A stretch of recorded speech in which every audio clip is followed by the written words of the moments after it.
बहुत से लोग बैठे थे, सत्संग चल रहा था।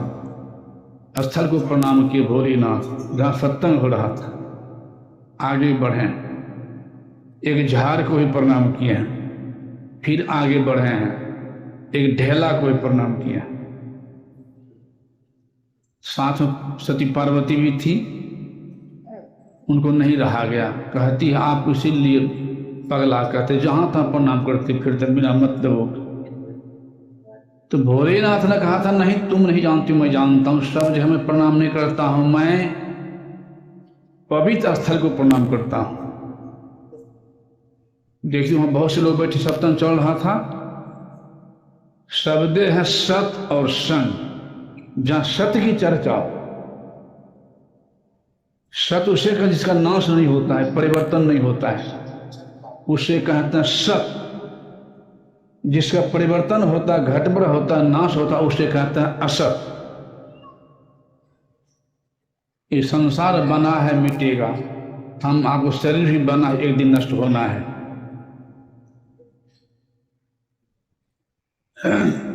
एक संत के हाथ कह दिए हैं कि जीवन कहिए झूठ, सांच है मरण को, अजहू मूर्ख चेत गहो गुरु नाम को। मांस के ऊपर चाम, चाम पर रंग है गोरा का इत्यादि। अरे हारे पलटू जय है जीव अकेल को न संग है। अर्थात मरना ही सत्य है, जीना ही झूठा है। 25 वर्ष जिएंगे हम, आपकी 25 दिनें जिएंगे कि 25 घंटे जिएंगे कि 25 मिनटें, इसी में संदेह है।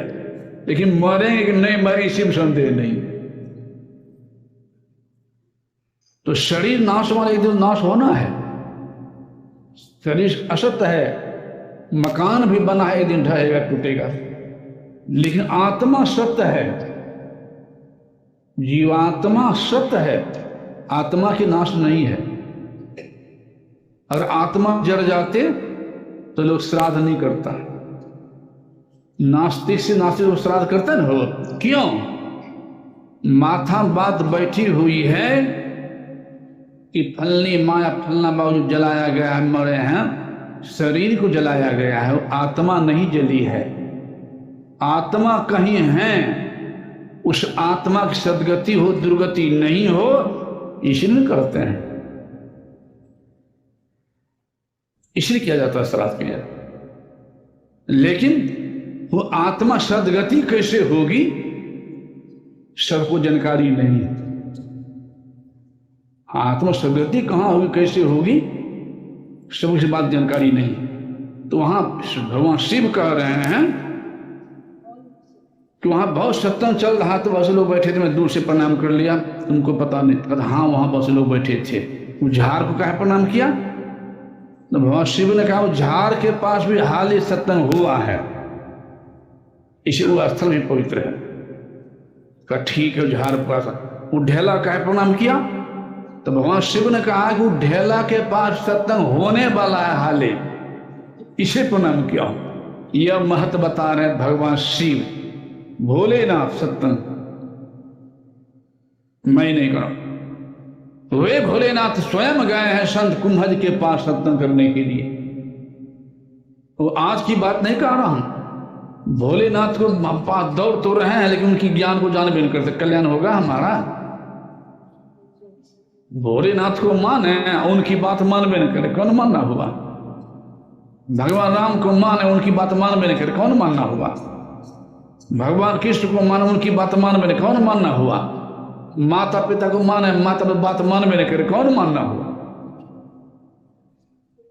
स्वयं भोलेनाथ गए हैं, वहां लिख रहे हैं एक बार त्रेता युग माही, असंभु गए कुंभज ऋषि पाई, संग सती जग जननी भवानी, अपूजे ऋषि अखिलेश्वर जानी, राम कथा मुनि बरिय बखानी, असुनी महेश परम सुख मानी। आनंदित हुए भगवान शिव सुन करके। अगर प्रेम सुना है संत कुंभल, अब हम वर्णन किए हैं व्यापक राम के, शरीर के नहीं। राम ओ तर्क बुद्धि मन बानी, अमत हमारे अस सुनहु भवानी।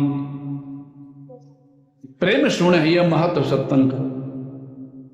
चर्चा से भगवान राम भी अपने से कह रहे हैं, आज धन्य मैं सुनहु मुनीसा, तुम्हारे दरस जाय अघ खीसा। रे बरे भाग पाइए सत संगा, बिनहि प्रयास हो ये भव भंगा। बिनु सत्संग ना हरि कथा, मोहन जाई। मोह यानी अज्ञानता, धर्महीनता, अध्यात्म विहीनता, केवल भौतिक में लवलीनता, कुशल में प्रवीणता। मोह गए बिनु राम पद, होई न दृढ़ अनुराग।